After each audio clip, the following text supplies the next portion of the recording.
How U.S. presidential elections work, primaries, delegates, and the Electoral College. Americans talk about the election as if it is one event. In reality, it is a chain of decisions that happen in different places, under different rulebooks, for different purposes. First, the parties choose nominees through primaries and caucuses. Then, voters choose a president indirectly through the Electoral College, where each state's result determines which electors are appointed. That split, party selection first, state-by-state presidential selection second, is where most confusion starts. This guide explains the whole system in plain terms. How primaries produce delegates, how delegates produce nominees, how the general election produces electors, and how electors produce a president. By the end, the process should feel less like a mystery and more like a machine, predictable, rule-driven, and full of incentives that shape campaign strategy. The story turns on whether rules designed to balance states, parties, and voters still produce a result people accept as legitimate. Key points. The United States runs two big elections back-to-back. Parties pick nominees first, then the country picks a president. Primary voters are effectively choosing delegates, and those delegates help decide the nominee at a party convention. The general election is not one national vote. It is 51% separate. Contests, 50 states plus Washington, D.C., that award electoral votes. Most states award all their electoral votes to the statewide winner, but Maine and Nebraska can split theirs. The Electoral College meeting in December and the counting of votes in Congress in January are formal steps that matter most when results are close or disputed. A candidate can win the presidency without winning the national popular vote because the system rewards state-by-state victories, not total votes nationwide. Background: a presidential election has two tracks, the nomination track and the presidency track. A primary is an election in which members of a political party and sometimes independents, depending on the state, choose which candidate they want as the party's nominee. A caucus is a party-run local meeting that serves the same purpose but uses a different format. Both are ways to measure support and award delegates. A delegate is a person chosen to represent a state or territory at a party's national convention. Delegates are assigned based on primary or caucus results, and they usually support the candidate they represent on the first ballot. A national convention is the party's formal event where it nominates a presidential and vice-presidential ticket. In modern elections, the convention usually confirms the result the primaries already produced. But the rules still matter if no candidate wins a clear majority of delegates. The general election uses the Electoral College. When people vote for president in November, they are technically voting for a slate of electors pledged to a candidate. Electors then meet later and cast the official votes for president and vice president.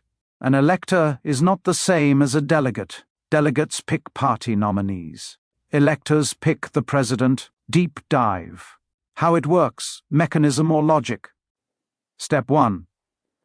Candidates compete for a party's nomination. Potential presidents spend months building support inside their party. They raise money, recruit staff, and try to prove they can win in November. Step 2. States hold primaries and caucuses. Each contest awards delegates. The exact formula varies by party and state. Some systems are proportional, some are winner-take-all, and many use thresholds. So a candidate must reach a minimum share to earn any delegates. Step 3. Delegates add up, and the race narrows. As the calendar advances, candidates drop out when they cannot reach a delegate majority. Momentum matters because donors, endorsements, and media attention often follow winners, but the math ultimately determines who is ahead. Step 4. The National Convention formally nominates the ticket. Delegates cast votes. If one candidate has a clear majority, the vote is straightforward. If nobody has a majority, negotiations begin and rules determine who can vote in later rounds and how delegates can switch. Step 5. The general election is held in November. Voters choose between the party's nominees, plus any third-party candidates who qualify for ballots. But this is not one national tally. Each state runs its own election, and each state's outcome determines which electors are appointed. Step 6. States certify results and name electors. After counting, recounts, and legal challenges where applicable, each state completes paperwork that formally identifies its electors. This is a key handoff moment because it links ballots to the Electoral College. Step 7. Electors meet and cast votes in December. Electors gather in their own states, vote for president and vice president on separate ballots, and send certified results onwards. Step 8. Congress counts electoral votes in January. In a joint session, electoral votes are opened and counted. If a candidate has a majority of electoral votes, they are elected president. If no candidate has a majority, the Constitution provides a backup process. Step 9. Inauguration happens on January 20. The winner takes office, regardless of how close the contest was. The key trade-offs, pros, cons without cheerleading. The system tries to balance competing goals that often clash. The system strives to strike a balance between state influence and national simplicity. A direct national vote would be simpler. The Electoral College, by design, emphasizes winning states, not just accumulating votes everywhere. The Electoral College prioritizes broad coalitions over geographic targeting. Supporters argue the Electoral College pushes candidates to build coalitions that work across states. Critics argue it encourages campaigns to ignore states they are sure to win or sure to lose and to obsess over a handful of competitive ones. Party choice contrasts with voter choice. Primaries expand voter input into nominations, but they also put crucial decisions early in the year, before the wider electorate engages. And they reward candidates who perform well under party-specific rules rather than candidates who would be strongest in a general election. There are debates surrounding the balance between stability and legitimacy. The rules are stable and repeatable. However, a trade-off arises when the candidate who wins the national popular vote does not also win the presidency, leading to recurring controversy. Common myths and misreads. Myth: Americans vote directly for president. In practice, the vote is treated that way, but legally the vote chooses a state's electors, who then cast the official votes. Myth: Delegates and electors are the same thing. They operate in different arenas. Delegates decide nominees inside parties. Electors decide the president in the general election process. Myth: A candidate must win a majority of the popular vote to become president. A candidate needs a majority of electoral votes, but not necessarily a majority of all votes cast nationwide. Myth: The convention can just ignore primary voters. Parties can set rules, but modern nomination systems are built to reflect primary and caucus results. A convention that overrode those results would likely fracture the party. Myth: Faithless electors can easily flip an outcome. Electors are usually party loyalists, and many states have rules that bind or penalize electors who try to vote differently.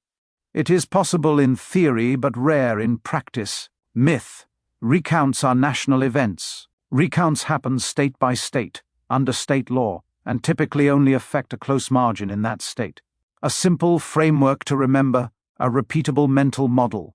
Think of the election as 3 separate counting systems stacked on top of each other. Count 1. Delegates. This is the nomination count.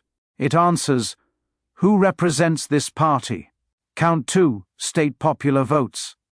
This is the general election count. It answers, which slate of electors does this state appoint? Count 3. Electoral votes. This is the final count. It answers, who becomes president? Confusion happens when people argue, as if only one of these counts exists. What most guides miss.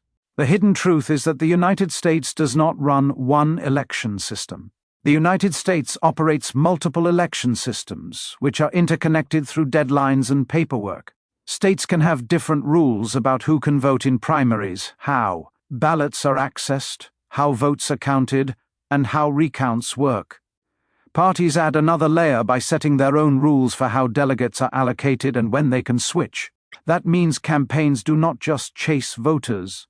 They chase the rules. They choose where to spend money, which messages to emphasize and when to attack or unite, based on what the rulebook rewards. The second overlooked point is that the most important part of a close election often happens after Election Day. Certification, deadlines, and the formal chain from ballots to electors are not ceremonial when margins are tight. They are the structure that prevents politics from replacing arithmetic. Step-by-step, checklist. Identify which stage you are watching: nomination, general election, or certification. In the nomination stage, track delegate totals, not just state wins. Learn whether each contest is proportional, winner-take-all, or a hybrid, because that shapes comebacks and blowouts. In the general election, focus on electoral vote paths to a majority rather than national vote swings. Watch certification timelines in closed states, because that is where disputes become real or fade away. Note how Maine and Nebraska can split electoral votes, which matters in tight contests. Remember the calendar: November voting, December electors, January counting, and January 20 inauguration. Why this matters? The system shapes what candidates promise and where they show up. In the short term, it determines which voters get the most attention. Competitive states tend to attract more visits, more advertising, and more policy targeting. Safe states often become fundraising hubs rather than persuasion battlegrounds. In the long term, it shapes legitimacy. When outcomes feel counterintuitive to people, such as a popular vote winner losing, the system becomes a political issue, not just an administrative one. That affects trust in institutions, acceptance of results, and the incentives for parties to seek rule changes. Signals to watch in any cycle include changes in state voting rules, changes in party delegate rules, legal disputes over certification, and reform proposals aimed at the Electoral College or the nomination calendar. Real-world impact.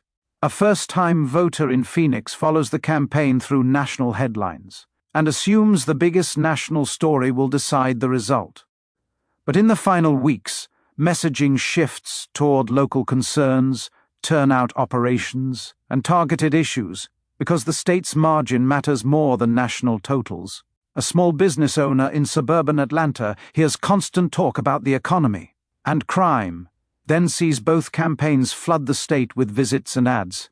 The intensity is not because the business owner's vote is worth more, but because the state's electoral votes are competitive. A teacher in Los Angeles votes every cycle but notices the presidential contest rarely visits the state. The campaign shifts its focus elsewhere due to the state's size and predictable alignment. The teacher's vote still counts, but it does not reshape the map the way a small swing in a tight state can. An election administrator in a Midwestern county spends weeks after election day dealing with procedures, recount demands, and public scrutiny. For voters, the election feels finished on Tuesday night. After voters cast their ballots, administrators often begin the work of securing legitimacy. Next steps. To understand a U.S. presidential election, separate the story into its parts: who the parties choose, how states award electoral votes, and how the formal system finalizes the outcome. The core trade-off is simple but stubborn. The rules can produce clear winners and stable transitions, but they can also produce results that feel disconnected from the national vote total, and that tension never fully goes away. A reader is applying this well when they can do three things: explain the difference between delegates and electors, describe why state by state wins matter more than national margins, and recognize that certification is not an afterthought. It is the bridge between ballots and power. More insight, less noise. Explore the full range at taylortaylor.co.uk.